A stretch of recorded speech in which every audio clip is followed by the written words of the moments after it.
YiPi Student.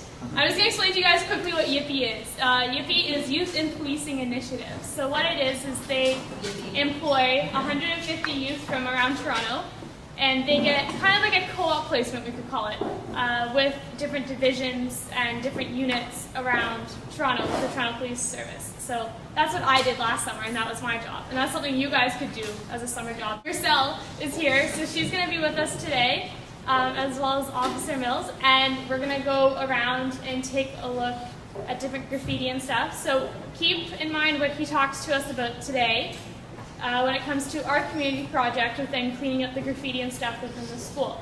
So he's done a lot of work with graffiti as well as graffiti artists. So he has a lot of knowledge and background information in this. So make sure you guys listen and pay attention. So here he is. You walk into the school here, you see a lot of people's graffiti artwork. You might at first glance not really realize what it says or what it means, but there's always a meaning behind it. And a lot of times it's a pretty good meaning.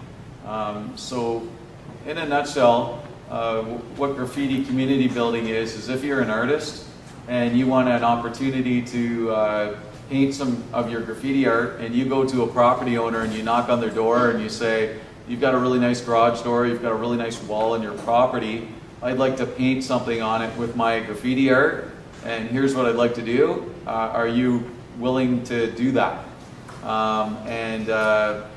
If the property owner says yes and gives consent, then it's good to go. The law says that as long as you've got consent to do it, you can do it. They give you a violation notice, which requires you to remove it within 72 hours.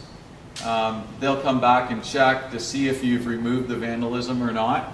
And if you haven't removed it again, they'll actually contract out somebody to come and remove the vandalism graffiti, and then they'll bill the property owner's taxes for it. Community building comes in to help with cleaning up vandalism. I would take any group of students like you or anybody that's interested in the community, whether they're students or adults, and we get together on a Saturday or Sunday usually, and we'll go through a laneway. We'll knock on everybody's door, and we'll have paintbrushes, rollers, all these different things, and we'll say, do you want us to clean up your vandalism graffiti for you free of charge?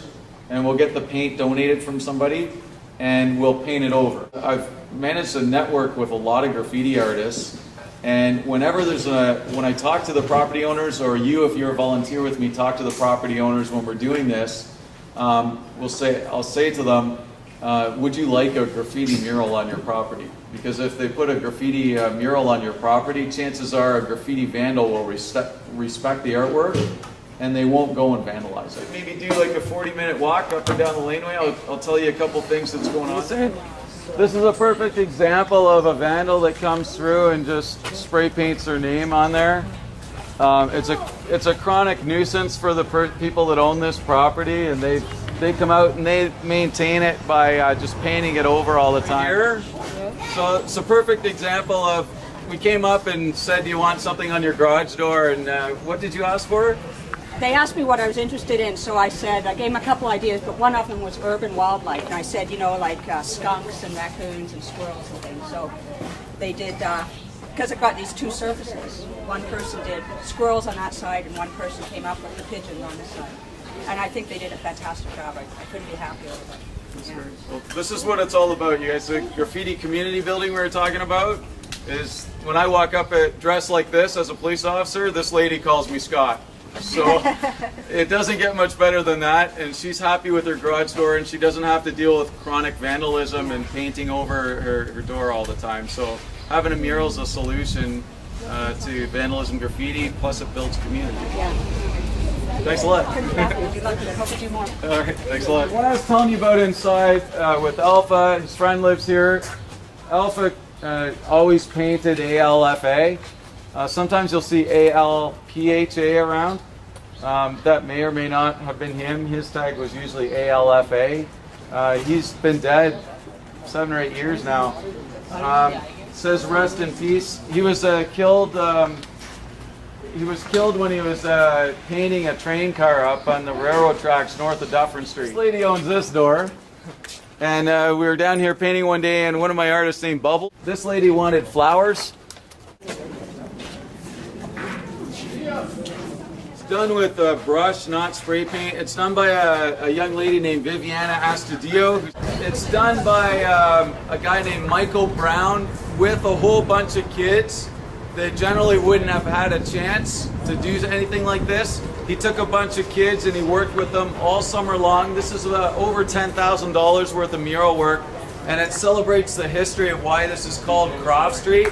Mr. Croft was the guy that he died in 1904 in what they call the Great Toronto Fire, and that's what this whole street's named after.